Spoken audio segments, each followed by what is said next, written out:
welcome to DM Astrology. Today's video will be on both the language Hindi and English. It is related to the lunar eclipse that we are going to face on the 16th May 2022. Although this eclipse is not going to seen in the India, but still there is an impact of eclipse in all the world, also included into the Indian people also. So now on the 16th May 2022, Monday, there is a Purnima, which we call as a Buddha Purnima. यह 16 मई को सोमवार के दिन पे चंद्र ग्रहण है. साल का ये पहला चंद्र ग्रहण है और यह चंद्र ग्रहण भारत में नहीं दिखने वाला पर फिर भी इसकी असर आपको यहाँ पे जरूर मिलेगी, क्योंकि चंद्र ग्रहण है, राशि में हो रहा है, तो इसकी असर बिल्कुल ही होगी. ये जो चंद्र ग्रहण है, इसकी विशेषता यह है कि ये ब्लड मून हो जाएगा, क्योंकि पूरा एक्लिप्स होने पे, पूरी परछाई आने पे चंद्रमा जो होता है वो एकदम लाल सा हो जाता है. इसलिए इसको खगोलिक घटना में बहुत महत्व है. ये कहते हैं कि लाल चंद्र हो गया, ब्लड चंद्र, एक खून वाला कलर वाला चंद्र होगा. So my dear friend, this is a lunar eclipse which is called as a blood moon.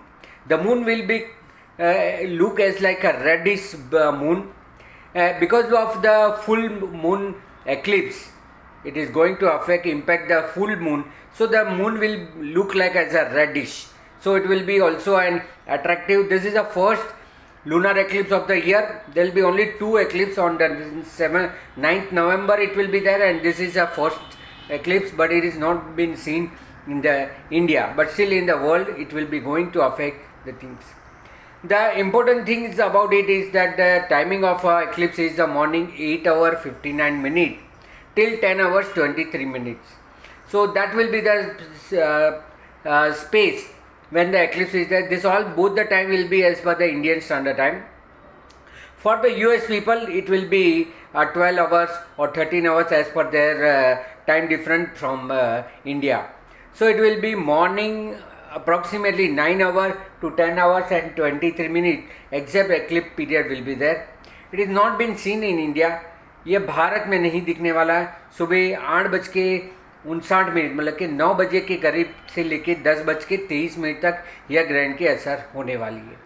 This eclipse is going to become in the Scorpio sign in Vishakha नक्षत्र.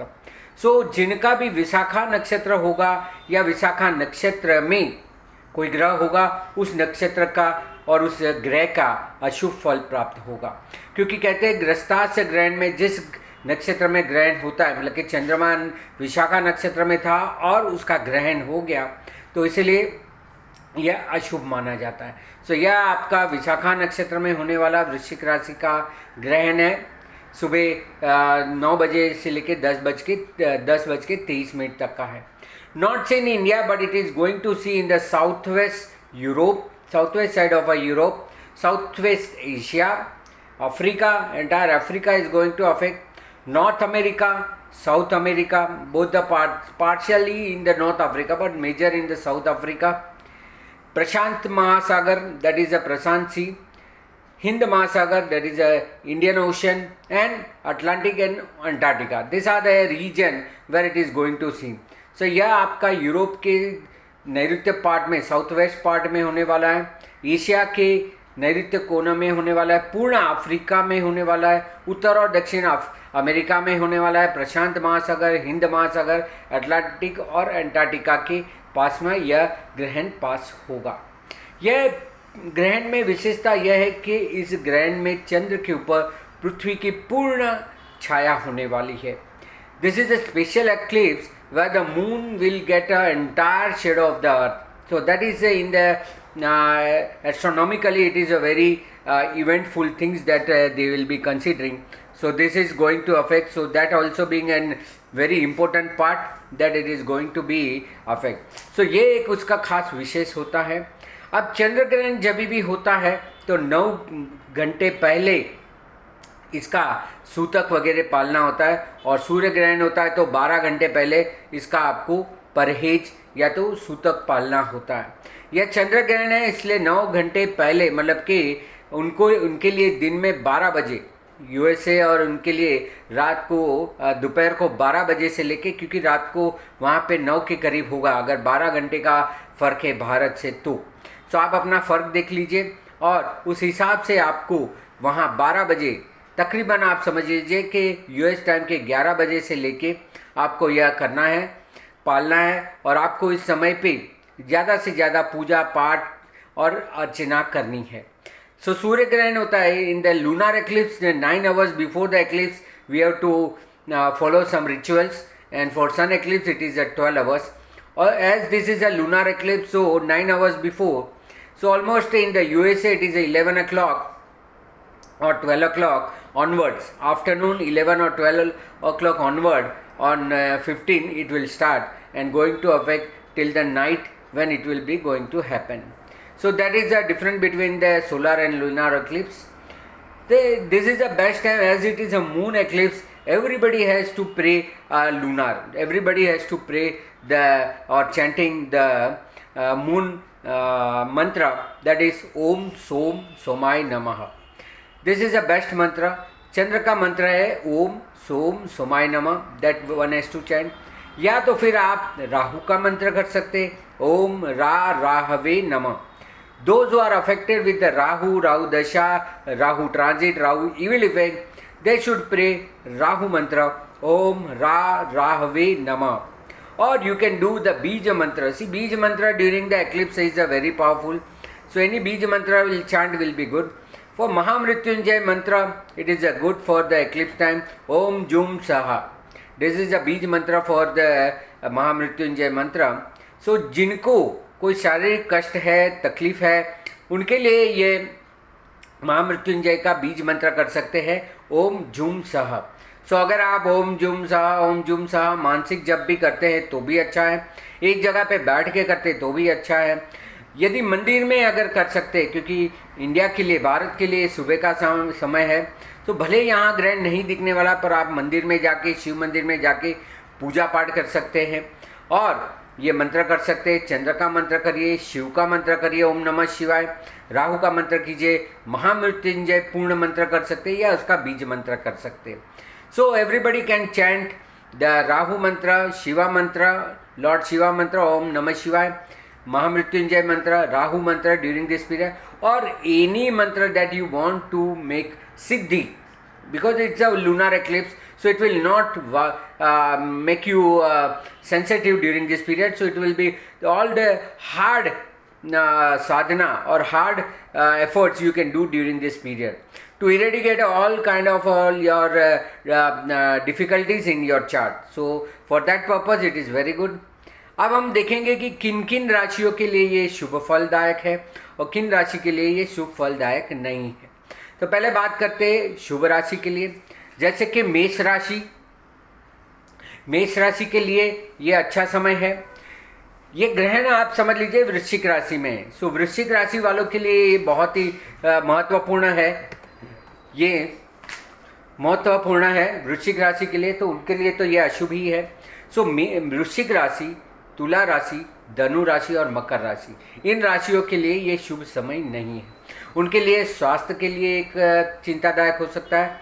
मानसिक तौर पे, क्योंकि चंद्र ग्रहण है तो मानसिक तौर पे इसकी अशुभ असर हो सकती है, चिंताएं बढ़ सकती है अपने बारे में, संतान के बारे में. आप देखिए कि आपके लिए यह वृश्चिक राशि कौन से भाव में आ रही है, उस हिसाब से आपको उस भाव की पूजा, उपासना, साधना या दान करना चाहिए. सो खास करके तुला, वृश्चिक, धन और मकर राशि के लिए ये अच्छा नहीं है. मिथुन, कर्क, कन्या और मीन राशि के लिए ये सामान्य है, ना ही ज़्यादा शुभ है ना अशुभ है. सो मिथुन राशि वालों के लिए, कर्क राशि के लिए, कन्या राशि और मीन राशि के लिए ये साधारण होगा. हालांकि कर्क राशि का मालिक ही चंद्र है, उसका ग्रहण हो रहा है, तो उनको थोड़ा विशेष ध्यान रखना पड़ेगा, चंद्र का जाप करना पड़ेगा. और मेष, वृषभ, सिंह और कुंभ राशि के लिए ये सामान्य, ये अच्छा ग्रहण जाएगा. उनके लिए लाभदायक है, उनके कार्य में वृद्धि होगी, मन में शांति होगी, पुरानी कोई तकलीफ होगी तो उसमें भी अच्छा एक रिलीफ मिलेगा. So let us see who will be benefited and who will not be benefited from this eclipse. So first, it is going to happen in the Scorpio. So Scorpio people and those particularly the Vishakha nakshatra has to take care because this eclipse is going to happen in that nakshatra. So Libra, Scorpio, Sagittarius and Capricorn. This sign have a evil effect of this, particularly related to the health, related to the mind, mood, mentally, child related tension, worries. You have to see which house you will be fall with the Scorpio, there you will be going to face the problem. And for the Gemini, Cancer, Virgo and Pisces, they have a average time. They will not face much of a hardship or not a good time. For you it will be an average time, but as the Cancer sign, the Lord is Moon and its eclipse is happening, so you have to take care more. And for Aries, Taurus, Leo and Aquarius people, this will be beneficial. So it may be going to give you benefit in your current job, mental satisfaction, physical happiness. So for you it will be a good time. So Aries, Taurus, Leo and Aquarius positive for the eclipse. Gemini, Cancer, Virgo and Pisces average, and Libra, Scorpio, Sagittarius and Capricorn not so good. So these are the information about it. The one main particular things about is that it's a fall on the Buddha Purnima day. So that day you should do the lot of meditation, because Lord Buddha is famous for his meditation. So if you do maximum of a meditation, this will give you a very good result. So all should do the maximum of a meditation during this period or during the entire day whenever the moon hora will be there. So during moon hora you can do this. That you can do today also, that is on Sunday you can do this, because tonight is a Purnima. Tomorrow the Purnima is going to end. So you can do any time. So इस वक्त पे आपको, क्योंकि ये बुद्ध पूर्णिमा भी है साथ में, तो आपको इस समय पे जितना ज़्यादा हो सके उतना ध्यान मेडिटेशन करिए, क्योंकि भगवान बुद्ध का सबसे ज़्यादा था कि इंद्रियों की सतेजता, ज्ञानवर्धक. सो इसलिए जितना आप ज्ञानवर्धक आप मेडिटेशन ध्यान वगैरह करेंगे तो आपके लिए बहुत ही अच्छा फल देगी. तो इसलिए बुद्ध पूर्णिमा का भी अवसर है और साथ साथ में ये ग्रहण भी है, तो दोनों का आपको ज़्यादा से ज़्यादा शुभ परिणाम मिले, यही उम्मीद है. So all you will get benefit from this Buddha Purnima as well as eclipse. This video is being made. So take a maximum benefit of the this Buddha Purnima by meditation and chanting for the eclipse. So that will be going to give you a very good result. So I hope that you like this video. You will follow this instruction and share this video to others, so they will also benefit. So इसको like करिए, share करिए और इसमें दी गई माहितियों का ज़्यादा से ज़्यादा उपयोग करें. तो आपको आपके चंद्र की जो तकलीफ होगी उससे भी राहत मिलेगी, मानसिक चीज़ों में, शारीरिक चीज़ों में, और राहु से भी मुक्ति के लिए या कोई मंत्र सिद्ध करना है तो ग्रहण का समय श्रेष्ठ होता है. चाहे आप मंदिर में बैठ के करें, चाहे आप पानी के तीर्थ पे करें, या कोई भी नदी तालाब के पास करें, या घर के मंदिर में करें, कोई भी जगह कर सकते हैं. सो आशा रखता हूँ आपको यह वीडियो पसंद आया होगा. Do like, share and subscribe my channel DM Astrology. Thank you very much for viewing this. Namaste.